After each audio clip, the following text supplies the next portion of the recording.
Hello, welcome to EPG Pathshala. This is Dr. Neelam Yadav from Tata Institute of Social Sciences. Today I am going to cover the module which is related to under the subject social work under the paper of rural development, and the module is natural resource governance, policy and legislation. This module is actually divided into three units. First unit would be cover about natural resource management. Second unit would be about natural resource governance and policy, and third unit would be about environmental legislation. So basically overall this module is going to cover about the natural resource, its utilization, exploitation or overutilization, management, governance, policy and environmental legislation. So importance of water conservation and sustainable management. And within that module, I'll describe about the environmental, the constitutional provisions for environmental protection and conservation in India. So we can have a glance of the unit 1 of this module, that is a natural resource management. Within that we will discuss about many of the resources which is naturally occur on the planet. So these are the basic resources like forest resource, water resource, energy resource, land and soil resource, mineral and food resource. We will go in detail in the module one by one. We'll start with the earth resource. There are many, actually the whole planet or the universe has been divided into few segments. There are strata into the segments. Like first strata is that is called as atmosphere. But within atmosphere also there is again division of the whole compound. Like again it is being divided into various broadly 4 categories, but sometimes we can have 5 categories also. Like one is the troposphere, that is about 12 kilometers from the earth surface. Second is the stratosphere, that is from 12 to 50 kilometers from the earth surface.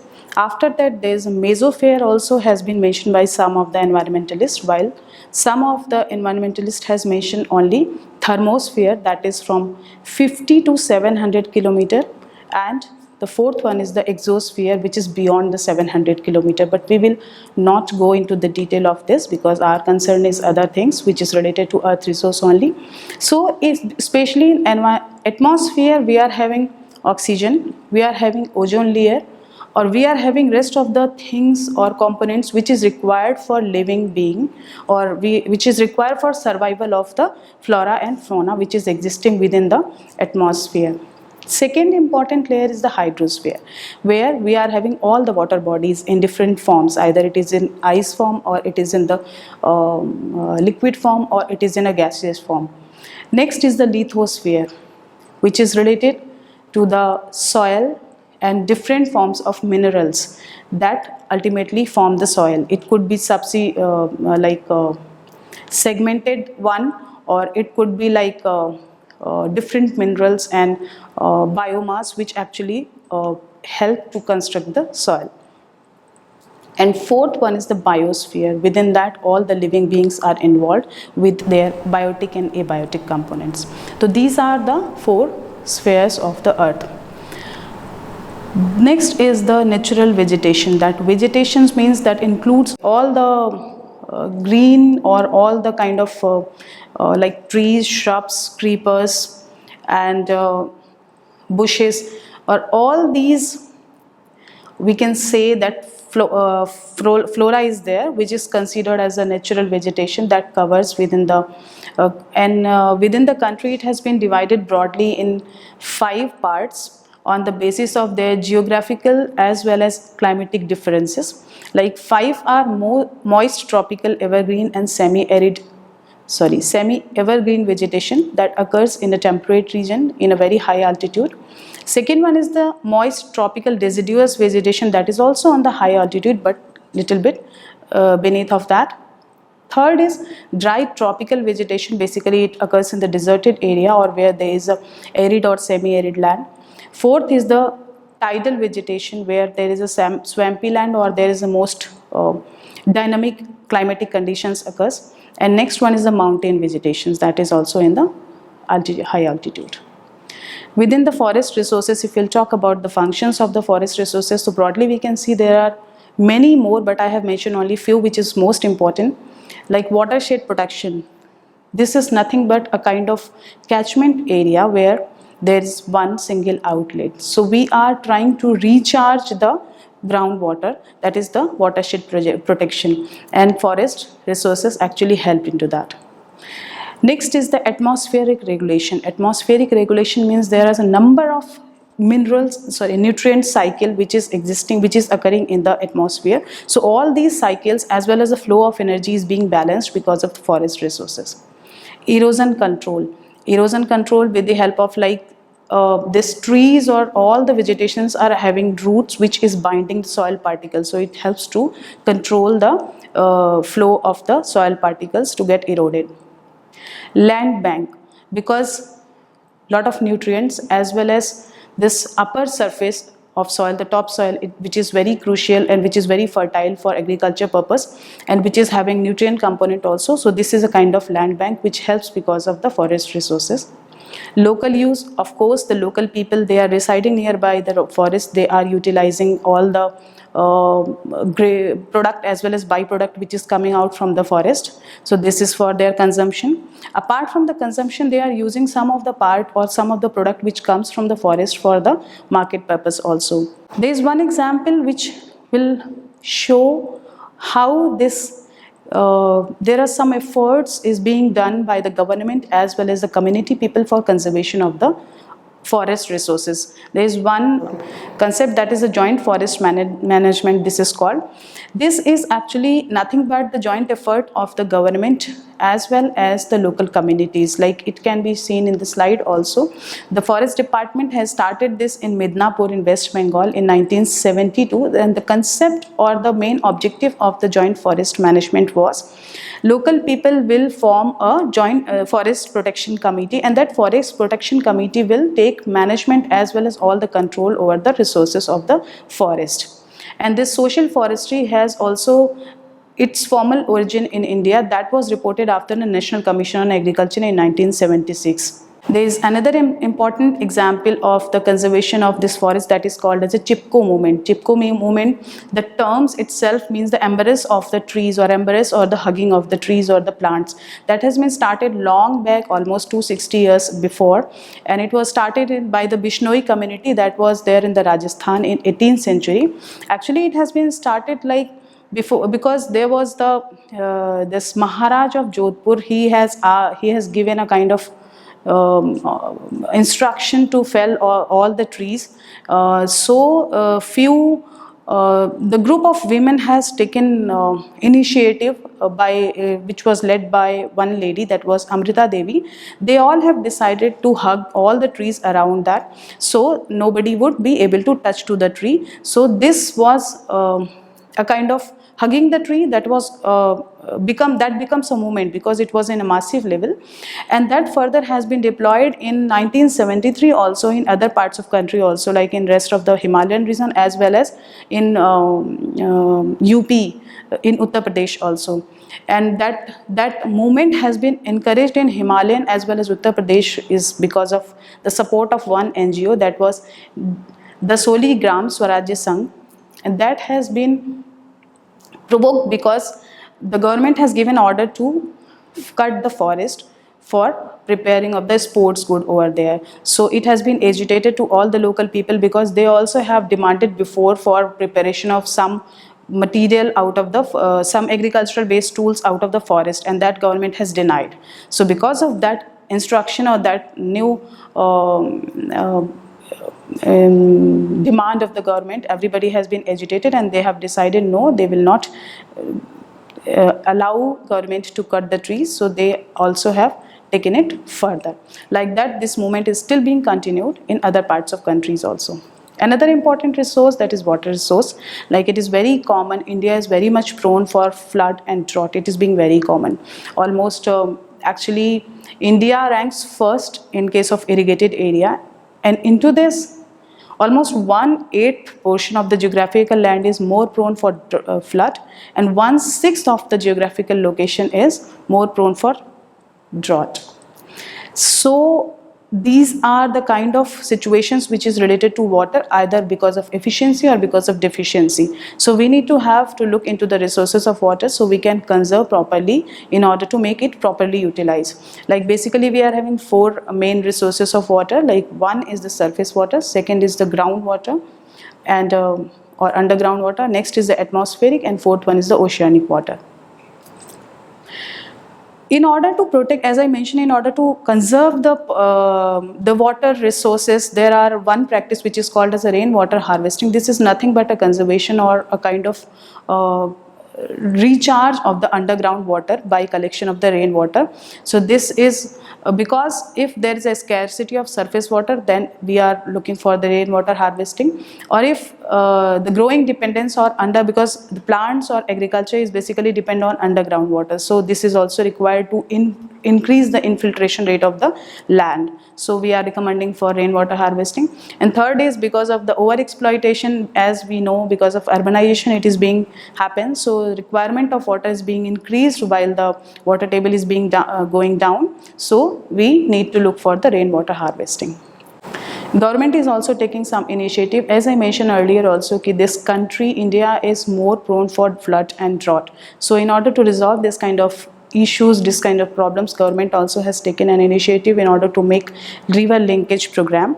Especially in that river linkage program, they have decided and they have chosen 30 rivers, big rivers. Basically they have chosen the large rivers, and they have decided it to start from the 6 places in 3 stages. So National Water Development Authority has been constituted in 1982 with main objectives to resolve the issues of flood and drought. And they have decided in all 3 phases ki what would be the river would be that would be linked within all 3 phases. In first phase, basically peninsular river Mahanadi, Godavari, Krishna and Kaveri has been decided to linked. Then in second phase, linking of the small river basins of peninsular India, that was Ken, Betwa, Par, Tapi, these are the rivers. And in third stage, it has been decided the linking of tributaries of Ganga and Brahmaputra with one another. Next important resource is energy resource. This is also broadly divided into 2 categories. One is non-renewable and another is renewable. In non-renewable resources, it is considered that it is in finite. So it will not get replenished if it will be consumed once. So examples are like uranium, fossil fuel, oil, coal, and it is considered if it would be not recycled, so it would be remain in the soil in different forms as a waste material. While in case of renewable resources, it can be renewed again and again, and it can be means the supply would be continuous even after the consumption of that in the any amount. One thing I want to mention into that, like we are adding water and biological living resources into the renewable resources. In many literature it has been mentioned, but in general we can see in a long term water and biological living being also not going to be in the renewable resources. There are other classifications also given for the energy resources, like based on the usability of energy as well as based on the traditional use and based on the long-term availability. In case of usability of resources, it has been divided into 3: primary resources, intermediary resources and secondary resources. That is, primary is the raw form, and if it is being value added, then it would be intermediated, and it would be in a final form that could be consumed directly, that would be the secondary resources. Like examples are given in the slides. Second is on the basis of traditional use. In case of traditional use, before there was an oil crisis in 1973, the form of energy which has been used, that was called as a conventional energy resources. Generally, fossil fuels, nuclear and hydro resources was used for energy. But after 1973, after the oil crisis, it becomes that considered for large scale, that becomes non-conventional energy resources. Like currently we are looking for the solar energy, wind energy and biomass energy. And as I mentioned already about the non-renewable and renewable resources earlier, so this is the same for them. But the question comes, why we are looking to conserve the resources if we are energy resources? If we are having plenty of energy resources, so why there is a need to conservation? Because the way we have started to living in the current era with the modernization, with exploitation of more resources because of fulfilling the consumer requirement, that is called as a consumerism. So these are the kind of concepts which looks to the utilization of all these resources in a sustainable manner. So we need to look for the resources of energy also, like demand exceeds because of the automobiles, because of different kind of industrialization, urbanization, we are requiring more energy rather than the generation of that. Second is that energy saved is energy generated, obviously, if we are going to save it. And third is the fuels are limited. As I mentioned, of course it is going to be end up, so it may be limited. Next important resource is land and soil resource in India. I have added both together because of course land is the soil of the land is actually we are using for different purposes, basically for agriculture purpose. In terms of area, India ranks 7th in world, while in terms of population it is in 2nd. Arable land that covers total area 167 million hectare, that is almost 50% of the total geographical area or arable land, and almost 30% of India's surface area is covered by hills and mountain. So in next slide we can see there is a classification of all the mapping of the land has been given according to Department of Land Resources, Government of India. You can see almost 50% of that land is used for agricultural land out of 328 million hectare geographical area, while 4% would be for pastoral land, 21% would be for forest, and 24% would be as wasteland. In the table we can see the total land has been mentioned only 305, because out of 328 million hectare only 305 million hectare has been accessibly and it has been surveyed, while rest of the 23% is remain unsurveyed and inaccessible. In soil resources we are having a variety of soil across the country. So soil is again divided into various parts on the basis of the nutritious value as well as the color of soil as well as the fertility of that soil. Broadly it is being divided into 6 parts. One is the alluvial soil that basically occurs in the peninsular region of the Gangetic or the Ganga or Brahmaputra rivers bank. This is very much fertile soil and it is actually required for all kind of crops. Black soil, this basically occurs in some parts of Maharashtra, Andhra Pradesh, MP, Gujarat, and the color of soil is black because of presence of iron and aluminium. That's more suitable for cotton.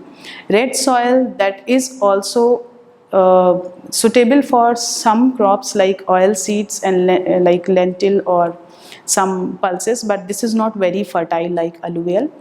Laterite soil that basically occur in the places where there is more hot and humid and generally which is in the high topography, like mostly in the northeast area it is being found, and tea or this kind of crops are more suitable for that. Desert soil, of course, it is more sandy, which is not very suitable for agriculture. Mountain soil that occurs in a high topography. Mineral resources, of course, mineral is one of the natural component that comes from the earth and that is being processed out of the activity that is called as mining. So I have given only the process from which it is being extracted. Prospecting means the first stage is prospecting, that is the finding out the places where mineral can be extracted. Exploration means where the depth or where the more amount of the piles of the mineral can be there. Development, in the development process they are trying to extract it out of there, and in exploitation they are just removing minerals from the rest of the components. Food resources, this is also very crucial for us and this we are considering as a resource because this is also required for the survival of human being. As I mentioned, we are having 328 million hectare geographical land. Out of that 50% we are using for the agriculture purpose.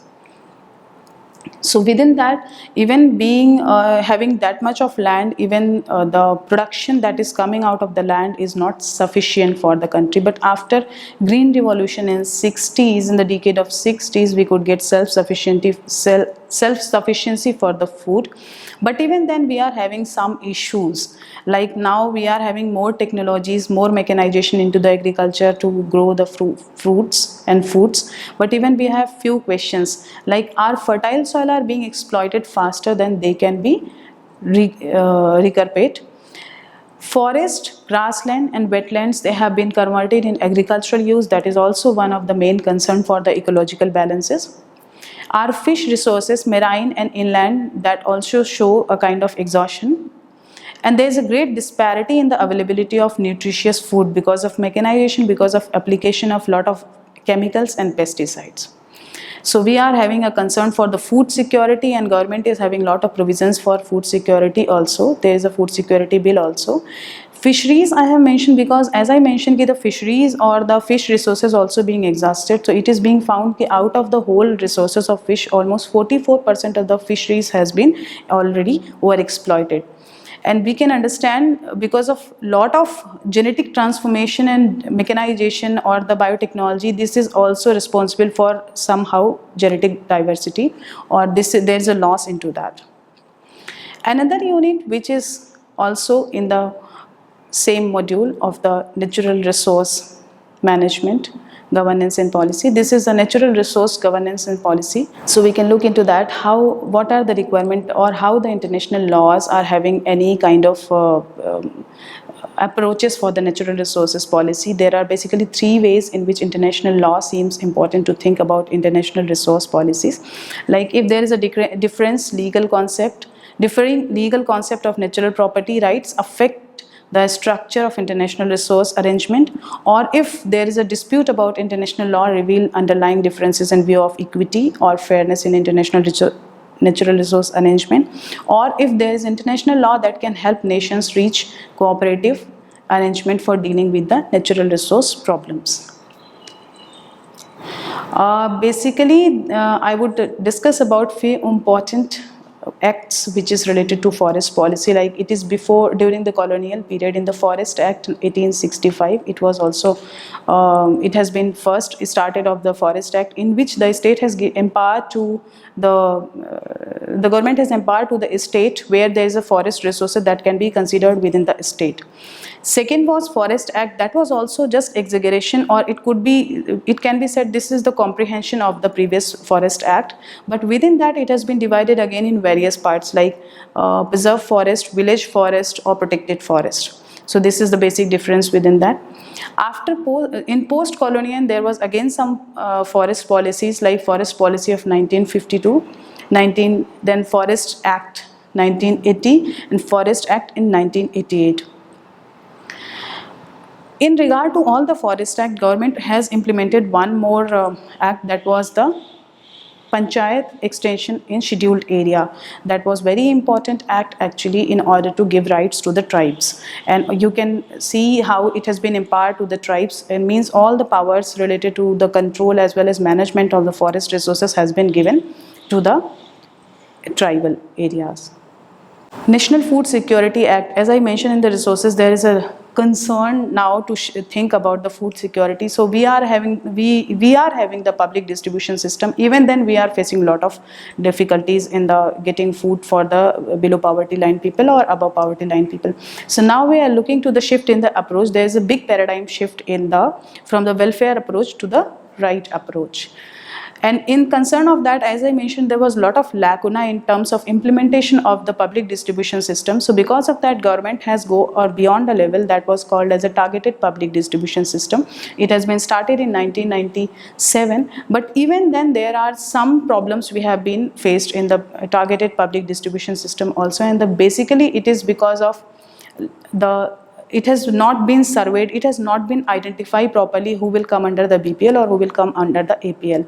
And sometimes there is a lack of coordination because of state as well as central level government also, that is causing the poor implementation of the TPDS. Participatory irrigation management, this is another policy. National water policy and state water policy, they emphasize that if we will involve the people also, local farmers also within the management techniques, so that would help us in distribution as well as a proper accessibility of water resources to all the farmers. Basically the objective of that was participatory irrigation management was equitable distribution of water among all the users, and it could protect the environment to ensure the ecological balances, and it would bridge the gap between potential created and potential utilized, and there would be a collective involvement of all the users. This is another important act, that is the Safe Drinking Water Act that came in. It was passed in 1974, and in order to provide a safe or clean drinking water facility to everyone. There are a number of agencies that make environmental laws and their enforcement in India. There was main landmarks like in 1972, National Council of Environment Planning and Coordination that was set up under the Department of Science and Technology. After that, it has been upgraded in 1980 and a separate Department of Environment has been created. And after that, in 1985, this Department of Environment has been upgraded at Ministry of Environment and Forest. And there are many other agencies which is also regulating the laws and policies related to environment, like Central Pollution Control Board, and this is on state level also, State Department of Environment, Union Territories Environment Committees, Forest Survey of India, Wildlife Institution of India, Botanical and Zoological Survey of India, and there are many more. There are major environmental laws. I'll just give you a brief about the environmental laws. If you want to get the details, that is there in the e-text, you can get it from there. But in general, I just want to mention about the Water Act. This is under the Central Pollution Control Board, CPCB. This is not only for preservation and control of pollution, but it was for providing clean drinking water also. Second was the Water Cess Act, means there should be tax, there should be a levy of tax. Who will utilize that, who will consume that water, they need to have pay something for that. The Air Act, that is related to, means all the parties, all the industries has to get a consent from the Central Pollution of Control Board if they are going to emit some pollution beyond a prescribed limit. Environment Act, this is one of the umbrella act that comes in 1986, that is basically concerned with all the pollutions which is emitting out of the industries and rest of the plants. So they were considering about it should not go beyond the prescribed level actually. The hazardous waste rules, within that all these industries and policies has to take consent from the CPCB if they are going to produce some hazardous waste and how they are going to handle it. The manufacture, storage and import of hazardous chemical rules. Public liability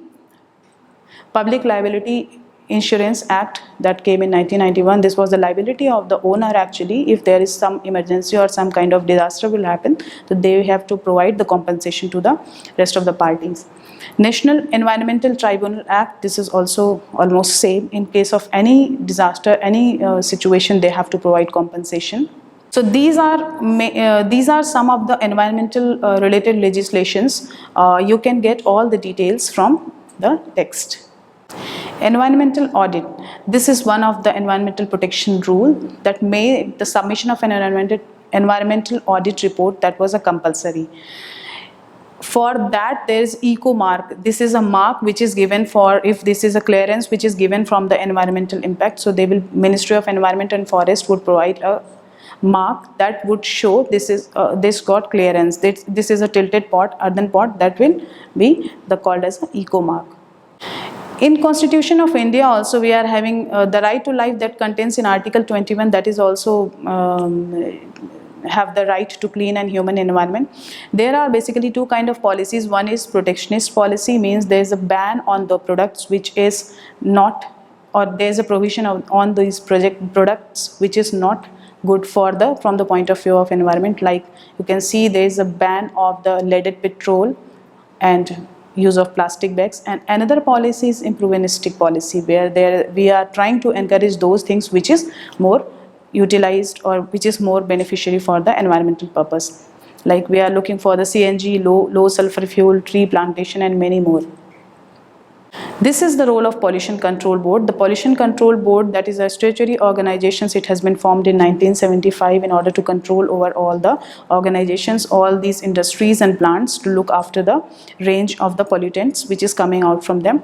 In a similar manner, it is at every state level also. Like you can see example, it is there in every state, in Uttar Pradesh, in Delhi, in Haryana, and in other states also. Apart from all these legislations, all these policies, there are many person also, they have been act as an activist in case of environmental protection. Like I have listed only few names, apart from them there are many more. MC Mehta, Medha Patikar, Chandi Prasad Bhatt and Sundar Lal Bahuguna. Medha Patikar, this is well-renowned lady. She has worked in Narmada Bachao Andolan. Chandi Prasad Bhatt, Sundar Lal Bahuguna, Anil Agarwal, they all have related to the environment and the Chipko movement. They were related with that. Prafulla Samantra, he has worked for tribes and their rights. Rashid B and Champa Devi, Baba Balbir Singh, Sindhwa, all are related to somehow to give protection for the environment. So within this, the whole module has been covered about all the natural resources. What are the resources that we are having, how we have to utilize it, and how it is being utilized, if it is being overexploited. So government has also taken some initiative. Apart from the legislation of the government of India, there are some United Nations body, they also have taken consideration into that, and we are having convention as well as treaty with them in order to conserve and protect the environment. That is all about from my side. And if you want to get the detail of any part of the module, you can get e-text which would be uploaded on the website. Thank you.